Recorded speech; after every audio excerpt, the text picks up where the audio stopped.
The ruins of Iger-V's capital city stretched out beneath the mountain range, a once bustling metropolis now a charred skeleton of its former self. Sergeant Paul Harrington stood at the entrance of the bunker system, his gaze lingering on the desolate landscape. The air was thick with the acrid smell of smoke and the distant echoes of warfare, a constant reminder of the invasion that had ravaged his home planet. Paul turned back to face his team, a determined yet somber group of soldiers who had volunteered to stand by his side. The bunker behind them, originally built to store the planet's bountiful grain harvests, had been hastily retrofitted into a defensive position. Its deep corridors and storage rooms now housed munitions and makeshift barracks, a last stand against the alien onslaught. "We know the odds," Paul began, his voice steady despite the turmoil churning inside him. "The evac is underway, but they won't all make it if we don't hold the line here. This is our ground, our home. We stand, not because we can win, but because we must buy them every second we can." His team, weary yet resolute, nodded in agreement. Among them was Lieutenant Mara Jensen, her face set in a mask of determination. "We'll give them hell, Paul," she said, her hand resting on the rifle slung over her shoulder. "Let's make sure these aliens regret setting foot on Iger-V." The conversation shifted to tactical planning, with Paul outlining their defensive strategy. The bunker's layout provided a tactical advantage, its narrow corridors and reinforced doors capable of slowing the enemy's advance. Yet Paul knew it was only a matter of time before their defenses would be breached. As night fell, the team took their positions, the silence of the bunker a stark contrast to the chaos raging outside. Paul found himself alone for a moment, his thoughts drifting to his childhood on this now ravaged world. The fields of golden grain, the laughter of his family, all swallowed by the war. The first signs of the alien advance pulled Paul from his reverie. Distant explosions crept closer, the ground trembling under the might of the enemy's weaponry. The advanced tech of the alien invaders, their lasers and energy weapons, had decimated the planet's defenses in the initial weeks of the invasion. Paul rallied his team, his voice cutting through the growing tension. "Positions, everyone. Remember, our job is to delay them, to protect our people. Fight with everything you've got." As the battle commenced, the bunker's hallways echoed with the sounds of gunfire and the eerie hum of alien weaponry. Paul led from the front, drawing on every ounce of his training and his intimate knowledge of the terrain. The aliens came relentlessly, their figures a blur of motion in the dimly lit corridors. Paul and his team fought valiantly, their weapons finding their marks time and again. But for every invader that fell, more took their place, a seemingly endless tide of destruction. With each passing hour, the reality of their situation grew more dire. Reports from the team spoke of dwindling ammunition and mounting casualties. Paul felt the weight of each loss deeply, the faces of fallen comrades etching themselves into his memory. Through it all, Paul fought with a desperation born of love for his planet and its people. Each pull of the trigger, each command issued, was a testament to his resolve to protect what remained of Iger-V. As dawn broke, the battle reached its crescendo. The bunker, once a symbol of hope, was now a fortress under siege, its defenders pushed to their limits. Paul, bloodied but unbowed, continued to lead, his voice a beacon amidst the darkness. "We hold," he commanded, his figure outlined against the backdrop of the conflict. "For Iger-V, for our families, we hold." In those final moments, as the alien forces closed in, Paul Harrington stood tall, a soldier forged in the crucible of war, defending his home until the very end. Inside the dimly lit command center of the bunker, the air was heavy with anticipation and the weight of impending conflict. Sergeant Paul Harrington, surrounded by his team, reviewed the last of their defensive strategies, his face illuminated by the soft glow of tactical displays. Despite their readiness, an undercurrent of dread ran through the room. Each soldier knew the gravity of the battle to come. Paul turned to his team, his gaze lingering on each member. "This might be the last time we're all together like this," he began, his voice thick with emotion. "I want you all to know it's been an honor." Lieutenant Mara Jensen, standing by the monitors displaying the approaching alien forces, clenched her jaw. "Let's not make it easy for them," she said, her tone fierce but betraying a hint of her own fears. The conversation shifted to the technicalities of their situation, the layout of the bunker's defenses, and the expected tactics of the alien invaders.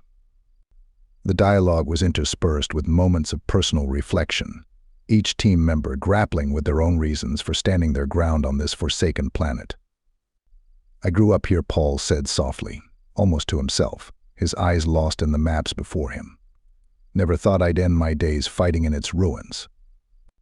The battle began with the distant sound of the alien artillery, a low rumble that grew into a deafening roar as the first explosions rocked the mountainside.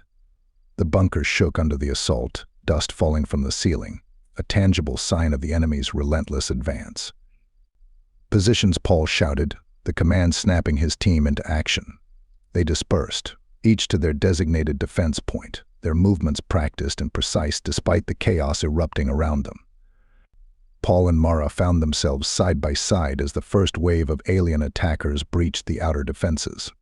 The firefight was intense, the narrow corridors of the bunker amplifying the sounds of battle into a maddening cacophony. Between exchanges of fire, Paul and Mara shared a grim look. "Remember why we're here?" Paul yelled over the din, his words a rallying cry in the darkness.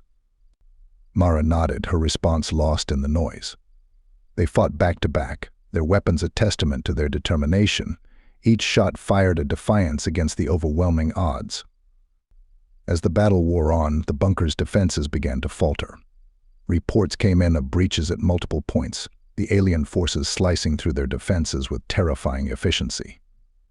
The mood among Paul's team grew desperate, each report of a fallen comrade a blow to their resolve. In a brief lull in the fighting, Paul retreated to the command center, his heart heavy with the toll of the battle.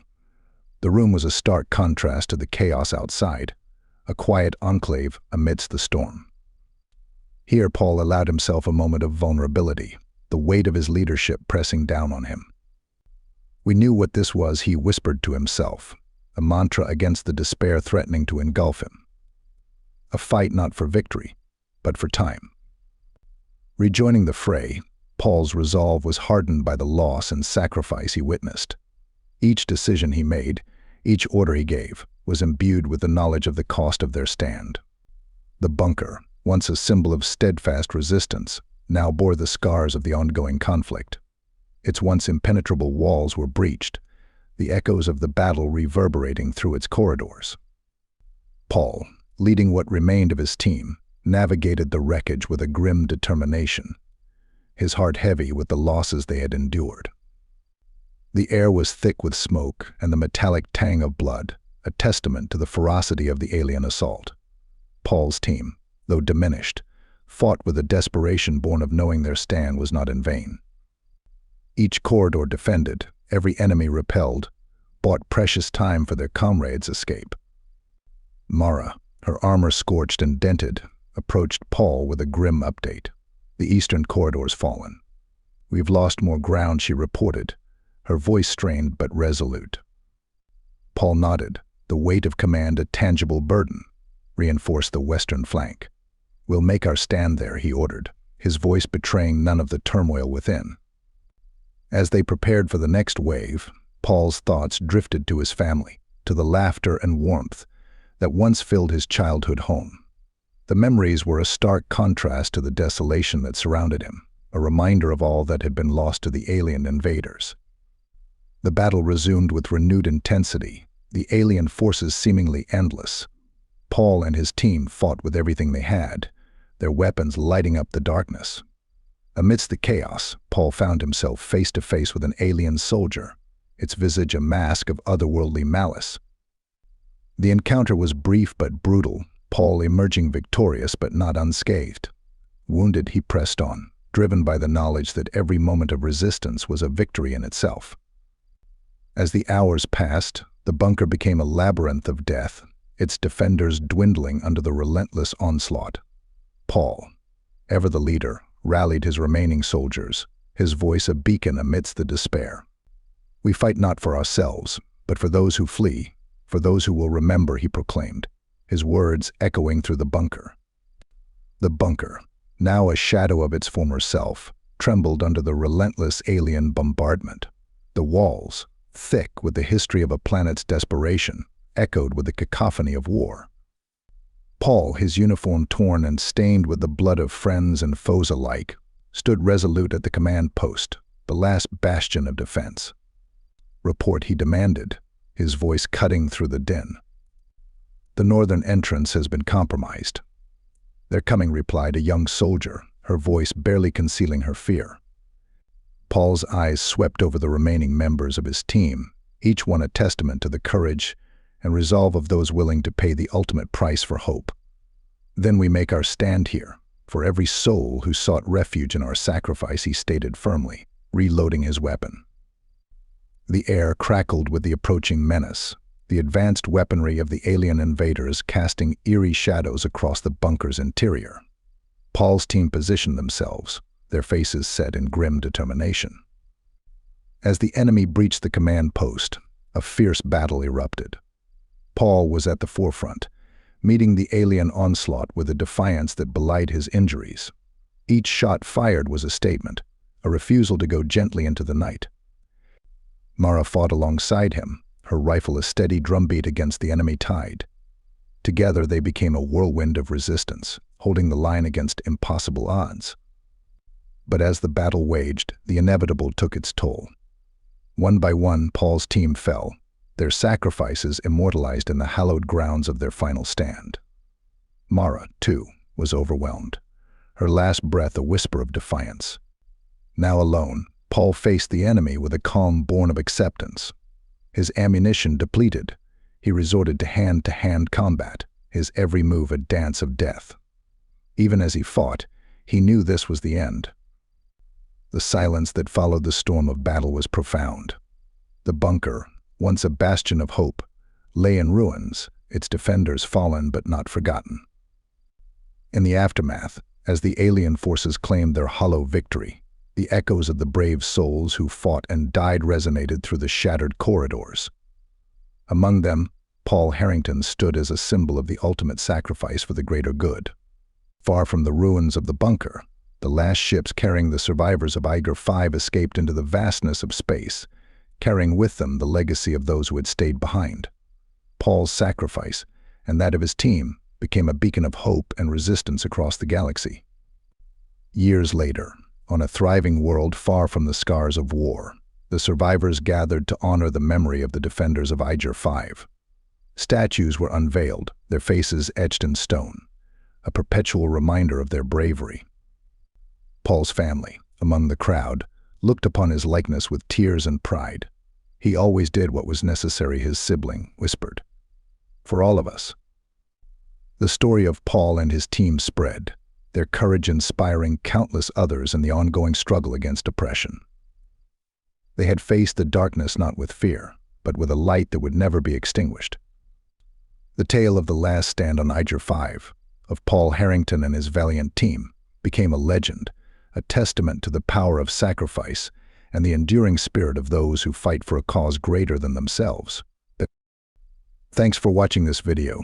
I hope you enjoyed this story. If you did, please be sure to subscribe and leave a like. Feel free to check out either of the videos linked here as well.